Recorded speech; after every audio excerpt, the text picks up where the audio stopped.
paranormal. After hours of dragging the lake in search of the missing children, the crew finally snagged something big and solid. "You're too late," gurgled the 8-foot-tall mutant, still chewing on the severed leg of a young boy as it was dragged out of the water. Lacey wept, swaying unsteadily as she wondered if she would ever be sober again. It had been at least a month since her last drink. "You've become a part of me," Aaron whispered, laying his hand over top of Kyla's and giving it a squeeze. "I wanted to make it official," he cackled as Kyla screamed, the crawling flesh of his hand steadily absorbing hers. Elsa ran her trembling hands over Ramon's back, reassured by the feeling of skin. She could accept that he wasn't fully human as long as she didn't touch the scales again. Jason yanked his snarling dog's collar, forcing it away from the empty corner of the apartment.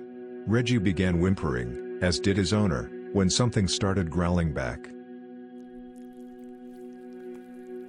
Devonta sat moaning and sweating, never having taken such a lengthy and difficult shit. The strain he'd put on his anus left him prepared for that first painful wipe to come back bloody, but not for it to come back moving. "I've never met you," Clark shouted, his voice trembling as he stared into the black eyes of the stranger claiming to be his father. "You don't know anything about me," the stranger continued the sentence, reading aloud from a book with Clark's name on it. Henrik's son came home so eager to hug his favorite stuffed animal that he basically dove headfirst into his toy chest, causing the lid to close behind him. "Okay, that's enough playing around," Henrik soon stammered, opening the lid of the chest to find nothing but toys. It was Hussein's birthday, but he'd long since lost hope that anyone would visit him. He knew it was even less likely someone would dig down deep enough to find his body. Rosa never had her tongue sucked so hard before. Blood poured from her mouth once her tongue finally tore away from its roots, the demon's eyes lighting up with the apparent pleasure of swallowing it. "I finally found you," Will's grinning twin said to him when he answered the knock at his front door. Will had been raised by his parents to believe he was an only child, and if they were still alive, they'd have saved him the trouble of finding out that he was. Morgan tried shooting the bullet right through the middle of Scott's forehead, but it went clean through the left eye instead.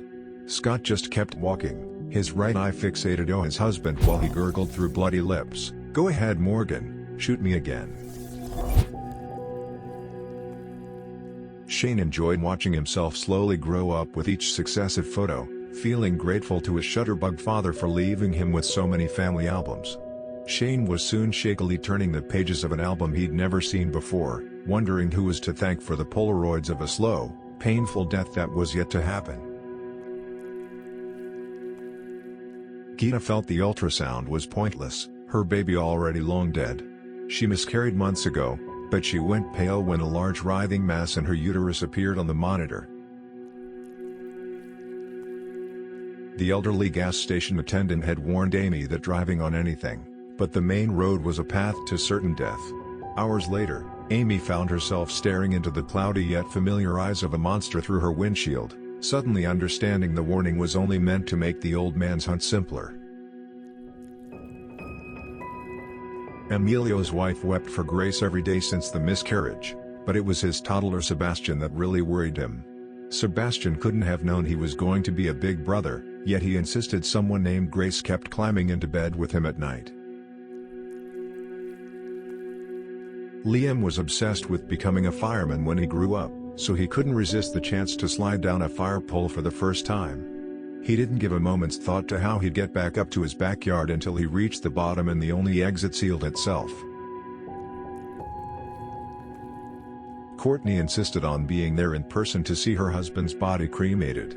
As the flames inside the oven rose, so did he. "Oh God, no!" Marty screamed, unable to watch a second nail being twisted free of his finger.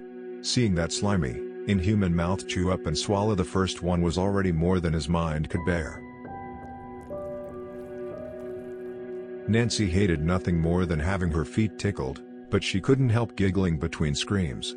She had been enjoying her bubble bath until something under the water began playing with her toes. Pam admired the contours of her own naked body, molded by countless hours of exercise. As her mind traveled further and further away from her motionless body, she stopped admiring and began worrying about whether she was dreaming, or simply dead. Mike had only stepped out of the daycare for the amount of time it took to piss, but he had to accept that every single child was gone. Something told him they were all dead, but he wasn't sure until he looked up at the ceiling. Barbara was desperate to avoid her own reflection, bleeding profusely as she smashed all the mirrors in her house. When she accidentally saw herself in the stainless steel toaster, the burned-up man was waiting to add yet another slash to her lacerated face. Dr. Santiago had learned little observing the effects of the newly discovered parasite, apart from the fact that it reached each subject's brain in exactly 30 days. The hole where the thing had entered her own body throbbed painfully, reminding her she had only 2 days to find a cure or experience the transformation firsthand.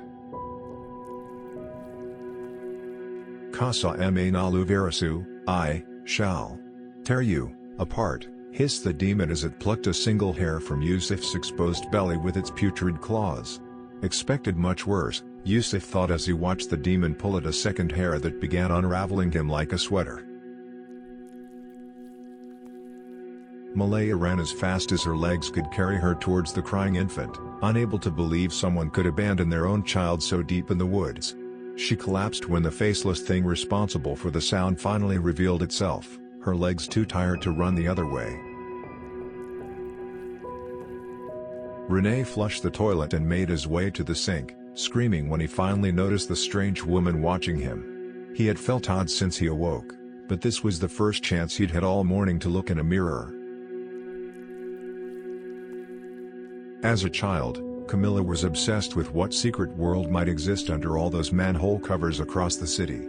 Decades later, as she walked home from work, she saw the awful reality firsthand when something pulled her into that secret world by the ankle.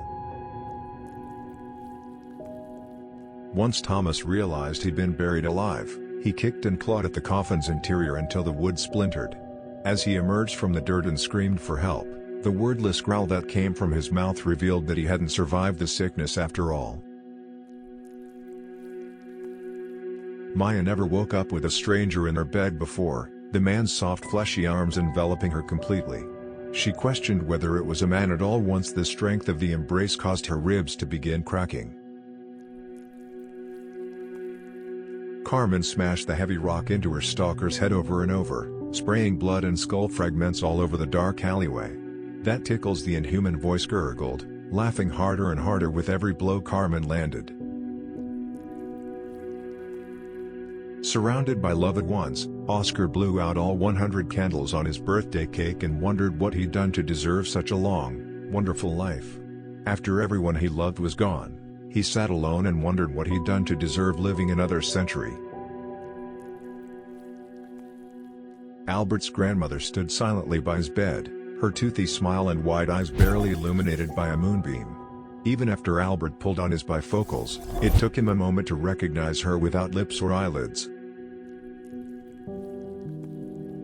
When Alexei's tweezers finally got a good grip on the ingrown chin hair, the pulling began. He pulled and pulled for hours, his mind unraveling a little more with every inch of bloody wet hair that joined the growing pile around him.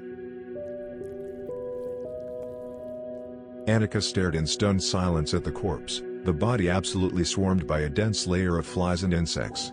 It plucked a grub from its shoulder and ate it with a smile before it continued walking towards her. Allegra leapt out of bed the moment she realized she heard screaming, running from the farmhouse straight to the well. The light from her flashlight revealed a twin she hadn't been born with yelling up at her that it was time to switch places. Here a look through the bars of the shark diving cage, staring directly into the eyes of the great white beast. The pale humanoid giant threw aside the remains of a shark it had been gnawing on the moment its eyes met hers. Arnold always despised being tickled, But waking up to those cold fingers scrambling up and down his sides in the dead of night was the worst moment of his life. Even when he managed to turn on the lights, he still couldn't see what was tickling him. All Chester could do was lay there in his hospital bed like a vegetable, nearly all his memories sucked clean from his skull. The withered old woman sitting at his bedside was now beautiful and young, but she returned her hand to his forehead and whispered, "I'm still hungry." "Your day?" Harvey finished saying as he found himself alone at the dinner table, the house dark and his family already asleep in bed. He broke out in a cold sweat, having only started asking his daughter about how her day went a second ago. Naya was busy snoozing by the pool when a shadow interrupted the warmth of a perfect summer sun. She opened her eyes to find there wasn't a cloud in the sky, just a giant scaly foot coming down from above. Jared's autism made eye contact unbearable, but it was impossible to look away this time. He counted exactly 4,298 eyes on the monster standing at the foot of his bed. It wasn't the proper way to exterminate an unwanted hive, but Gustavo took much pleasure in bringing the heel of his boot down on the severed wasp's nest. The angry sound of buzzing exploded, and as he ran instinctively towards the company van, he found the queen had flattened his escape. Once Rowan realized she was seeing the same pale man almost everywhere she went, she couldn't decide if it was a mistake, a coincidence, or if she had a stalker.